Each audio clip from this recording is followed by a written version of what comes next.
STV news కి స్వాగతం.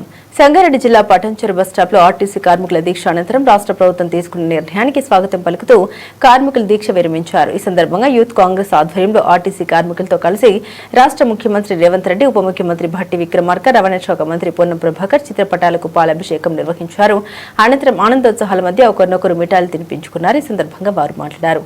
గత బీఆర్ఎస్ 10 సంవత్సరాలు ఆర్టీసీ కార్మికులకు చేయలేని పనిని కాంగ్రెస్ పార్టీ వచ్చిన తర్వాత కార్మికుల సమస్యల పరిష్కారంలో ప్రభుత్వం తీసుకున్న నిర్ణయం అభినందనీయమని పేర్కొన్నారు. రాష్ట్ర ముఖ్యమంత్రి రేవంత్ రెడ్డిని కృతజ్ఞతలు తెలిపారు. ఈ కార్యక్రమంలో పటాన్చెరు మండల కాంగ్రెస్ పార్టీ అధ్యక్షుడు సుధాకర్ గౌడ్, సంగారెడ్డి జిల్లా ఉపాధ్యక్షుడు నరేష్ యాదవ్, రాష్ట్ర కార్యదర్శి శ్రీకాంత్ రెడ్డి, నియోజకవర్గ ఉపాధ్యక్షుడు ఉమర్, మండల అధ్యక్షుడు ఇషాన్ సింగ్, కాంగ్రెస్ పార్టీ నాయకులు రాజు, యూత్ కాంగ్రెస్ కార్యకర్తలు తదితరులు పాల్గొన్నారు.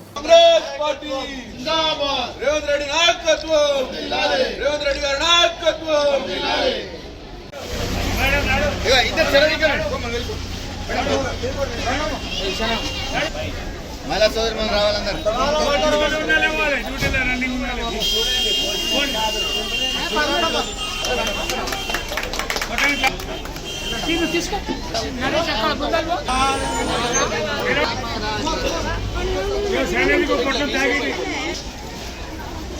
జై కాంగ్రెస్,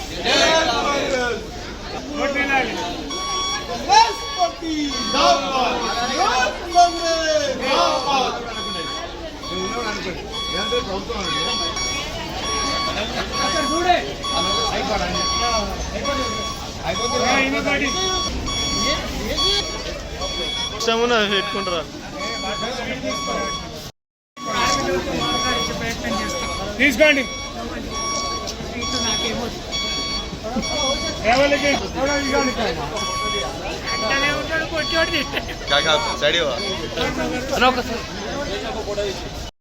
మేము చాలా కష్టపడ్డాము. ఈ గవర్నమెంట్ వస్తే మంచి జరుగుతుందని చూసాము.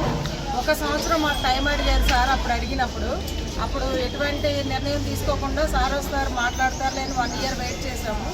1 ఇయర్ తర్వాత ఇలా నోటీస్ ఇచ్చినాక సార్ మళ్ళీ సానుకూలంగా స్పందించి మాకు మెయిల్ చేసి మంచిగా అన్నీ అనుకున్నవన్నీ వాళ్ళు ఏమైతే మేనిఫెస్టోలో పెట్టారో అన్నీ మాకు క్లియర్ చేసి ఇచ్చారు. మాకు చాలా హ్యాపీగా ఉంది. ఇప్పటి నుంచి మేము కూడా ఆయన ఎప్పుడు ఎంత హ్యాపీగా మాకు అన్నీ ఇచ్చారో మేము కూడా వాళ్ళకి ఇచ్చే మహిళా టికెట్లు అవైతే మొత్తం మేము కూడా ఆయనకి నచ్చినట్టే మేము కూడా ఉంటాం. ఆర్టీసీ మొత్తం హ్యాపీగా మేమే ప్రతి కండక్టర్ డ్రైవరు చాలా హ్యాపీగా ఫీల్ అవుతున్నాం. ఆర్టీసీ కార్మికుల యొక్క న్యాయమైన కండక్టర్లు కానీ, డ్రైవర్లు కానీ, ఇంకో స్టాఫ్ కానీ అలా న్యాయమైన కోరికల గురించి తెలంగాణ కాంగ్రెస్ పార్టీ ప్రభుత్వం వచ్చే ముందు అడిగినటువంటి సమాచారంలో భాగంగా ఈరోజు ముఖ్యమంత్రి గారి నేతృత్వంలో అలాగే పొన్నం ప్రభాకర్ అన్న నేతృత్వంలో ఒక కమిటీ వేసి కార్మికుల యొక్క న్యాయమైన కోరికలను వాటిని ఇంచుమించు 37,000 మంది కార్మికులు ఉన్నారు. డ్రైవర్లు కానీ, కండక్టర్లు కానీ, ఇంకా వాళ్ళ స్టాఫ్ కానీ. ఆ కార్మికులకు అందరికీ ఈరోజు రాష్ట్ర ప్రభుత్వంలో చేర్చుకోవడానికి నిర్ణయించి వాళ్ళకి మంచి మేలు చేస్తుందని చెప్పి మనవి చేసుకుంటూ ముగిస్తాం. బస్టాండ్లో యువజన కాంగ్రెస్ ఆధ్వర్యంలో ఆర్టీసీ సమ్మె విరమించుకున్నందుకు ఆ ప్రోగ్రాం యొక్క పురస్కరించుకొని ఈరోజు పటాన్చెరు బస్టాప్లో సీఎం రేవంత్ రెడ్డి గారికి, అలాగే రవాణా శాఖ మంత్రి పొన్నం ప్రభాకర్ గారికి, ఉప ముఖ్యమంత్రి భట్టి విక్రమార్కి ఫోటోలకు పాలాభిషేకం చేసి మిఠాయిలు పంచడం జరిగింది. గత 10 సంవత్సరాలు బీఆర్ఎస్ పార్టీ పాలనలో ఆర్టీసీ కార్మికుల సమ్మెలను అనగదొక్కి వారికి మాయమాటలు చెప్పి మభ్యపెట్టి కాలయాపన చేయడం జరిగింది. మేము ఎలక్షన్లో మేనిఫెస్టోలో సీఎం రేవంత్ రెడ్డి గారు కాంగ్రెస్ పార్టీ అధికారంలోకి వచ్చిన మీ అందరికీ ఉద్యోగ భద్రత, పీఆర్సీ అన్నీ కల్పిస్తామని మాట ఇవ్వడం జరిగింది.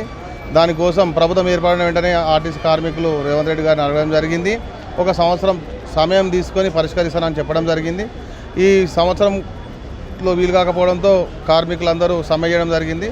వాళ్ళతో మా రాష్ట్ర ప్రభుత్వం ప్రజాపాలన నాయకులందరూ కలిసి చర్చించి ఆర్టీసీ కార్మికులకు 38,700 ప్రభుత్వ ఉద్యోగాలు గుర్తించి అలాగే ఉద్యోగ భద్రత, పీఆర్సీ ప్రయోజనాలు, రిటైర్మెంట్ ప్రయోజనాలు అన్నీ కల్పిస్తామని మాట ఇవ్వడంతో వాళ్ళందరూ సమ్మెను విరమించుకొని సంతోషంగా ఉండడంతో ఈరోజు మేము దాన్ని పురస్కరించుకొని ఇక్కడ ప్రోగ్రాం నిర్వహించడం జరిగింది. ఈ ప్రోగ్రాంకు మండల పార్టీ అధ్యక్షులు సుధాకర్ అన్న గారు, రాష్ట్ర కార్యదర్శి శ్రీకాంత్ రెడ్డి గారు, మండల ప్రెసిడెంట్ ఇషాన్ సింగ్ గారు, అలాగే యువజన Congress constituency vice president Umar గారు, ఇంద్రేశం నాగరాజన్న గారు, కాంగ్రెస్ నాయకులు, కార్యకర్తలు, రాజన్న గారు, అలాగే అందరం ఈ కార్యక్రమంలో పాల్గొని కండక్టర్లను డ్రైవర్తో సముచితంగా మాట్లాడి వారి న్యాయం జరిగిందా లేదని కనుక్కోవడం జరిగింది. మాకు అన్ని విధాల న్యాయం జరగలేదని చెప్పి వాళ్ళు చెప్పడం జరిగింది. దాంతో మేము పాలాభిషేకం చేసి మిఠాయిలు పంచి సంతోషంగా ఈరోజు ఈ కార్యక్రమం జరుపుకున్నాం. Thank you.